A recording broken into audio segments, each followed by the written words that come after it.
Manipur Legislative Assembly session famba matamda Assembly Complex ki akoibada lairiba security personnel sing mapan thokfam toilet leitabana achauba khudongchadaba mayokna halle masina maram oiraga laikai aduda lairiba yum singdasu akaiba pibagi wafam lakli hiramasida paudamama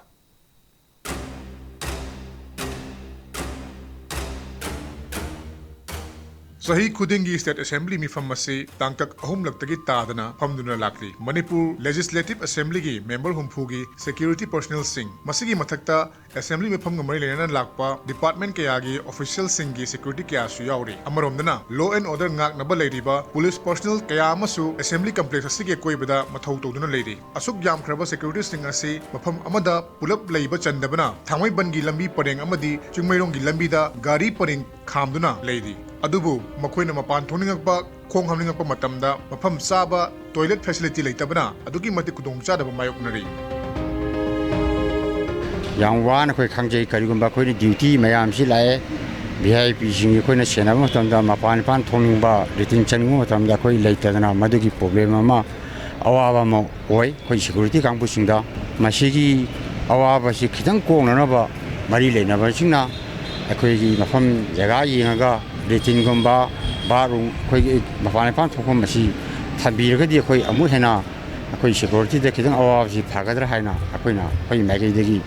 Marilyn about Tortilla Quina, Mishinjay. The Queen of Pantocon Dinia, Maruino Waris, Lambida, I tap to the Soxam Mina, we see the Motakan Dako Awam way, Adona Yaragadi, Sibamiam Gizu, Akoishi, Ama, Anigumas Habiragadi, Sibamiam Wazanian from Jagge. Amaromda, Mapamaduna Ladiba, Yum Singdesu, Kudung Chadaba Mayok Navahol Pagalorina, Marilyn Neva Singna, Miyang Sangbinaba, Uning Chilakdi. Assembly Mipamasi, Ayuk Pungtrama Twedagi Hauraga, Nungtil Pauba, Tatabagi Matakta, Numidang Atema Pauba, Assembly Mipam Pambagi, Mami Taravanina, Assembly Complex from Panda, Lehori Basingisu, Marilyn Neva Singna Miyang Sangma Matautari.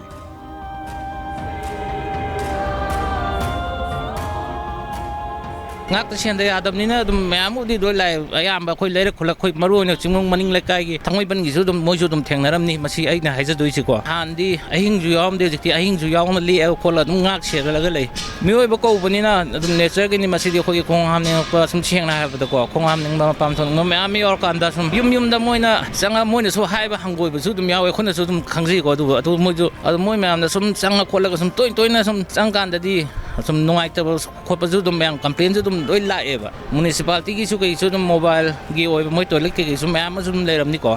suma ma sina mafam point khal laga khra hai tare maina khar thambir ga di ko gi lekai su lei ba ji maina secretary ma gi su hena noi ba ma orani aduga lekai su lei ba khundai ba ma gi su hena apa ba oi gani ana maina Assembly Complex Manunga Toilet Facility Lerebasu, Security Personnel Sing, Masing Yambana, Assembly Main Gate Tagi Horga, Mamang Lomdana, Kunang Ani Karak Pauba, Amadi, Makaromdana, Tamaban Tau Ground Pauba, Tandokuna Labana, Kudong Chadabaki Mayoknari, Masinamaram Werega, Open Defecation Free, One Tok, Leroidra Haibagi, Nunang Basu, Lakli.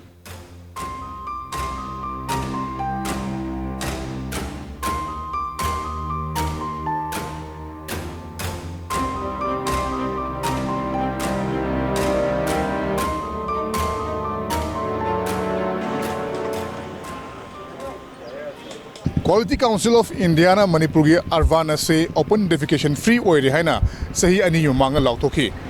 adumakpu Imphal City Manipur gi mi khwaidagi chinma mafam ama oiriba Imphal City manungda public toilet marang kaina leitabna miyamna khudong charaba kaya amadi mayoknari maru oina hauji hojingmak akhoigi assembly complex ki akoi bidal leiriba security sing haibri chahi amada assembly mifam phama matamda lakliba security personnel sing ase Makoigi, Mapan Topam, Mamikong Hampam Chingba, later when a Maram Warakanda, Kudung Chadabakayama Mayoknari.